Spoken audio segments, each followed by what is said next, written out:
when would you ever have a chance like this to make a film like this that means something, that's going to be entertaining to a modern audience, that you know, and where I'm free to make it in the way that I want. I haven't got anyone saying, please do this or that. They've completely backed it, and the crew have backed it, you know, and it's not been easy for them, you know, because I push it. I've really pushed it on this because I want it to be perfect.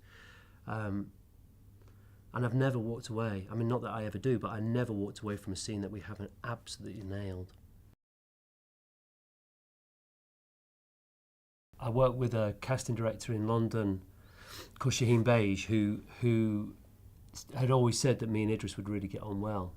And then when I came to South Africa, obviously all the casting I wanted to start by seeing if there were people here that could play all the roles. I didn't want anybody from outside to play any of the roles. I wanted to try and cast the right people here if we could.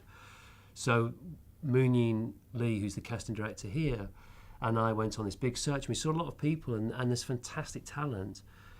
But you know, movies, there's only about 10 stars at any one point to make any movie.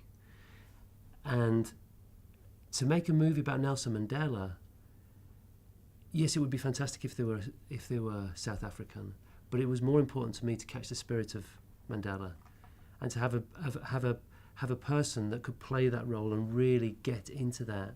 And Idris has got this fantastic charisma and this fantastic. There's just something about him that just, when he walks into a room, he just lights that room up. And from everything that I've heard from the comrades and the people that knew Madiba when he was a young man, everybody talked about Madiba having this electricity around him, this kind of intelligent, charismatic, good-looking, attractive man.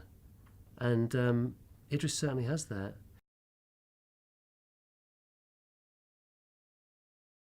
I don't want to make a movie that's like difficult to watch and that we all feel obliged to watch.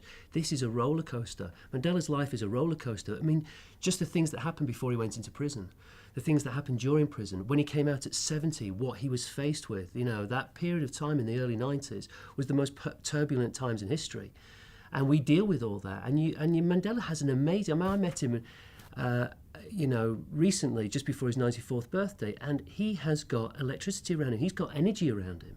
I mean, there's plenty of documentaries that are being made about Mandela that are brilliant, you know, that you can go and watch. But this isn't about that. This is an audience going into a cinema, gathering together, paying good money to go and see something. You want a roller coaster, and you want an emotional roller coaster, but you also want it to be exciting and to be dynamic. And having Idris Elba and Naomi at the heart of that is fantastic. But also the great breadth of South African characters and actors that we've got in this movie. I mean, they've done themselves proud.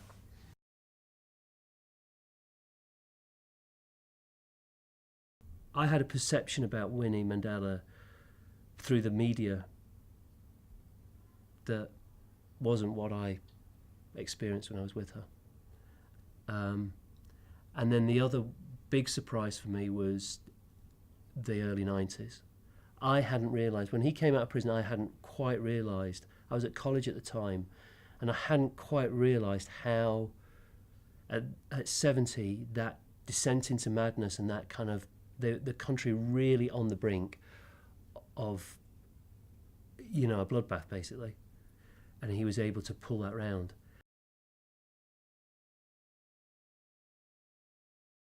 It's difficult because the way that we're shooting it is, you know, the style of it is like you drop this, you know, the no acting.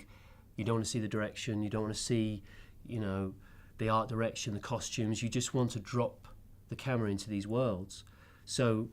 And that's been a style, you know. So it's not documentaries. There's a considered photography to it, but, you know. But the feeling is that you drop the camera into an absolute real situation. You either do a job properly, or you don't do it. You find another way of doing it. But if you're dealing with somebody's history, and if you're dealing with events that have, you know, shattered people's lives, and, or, you know, you can't do anything other than do your very, very best and everybody give it 100% commitment. They have to do that. You have to do that. We owe it. I mean, this is the official, you know, Mandela movie, but it's so much more than just the Mandela family story. It is South. It's about struggle.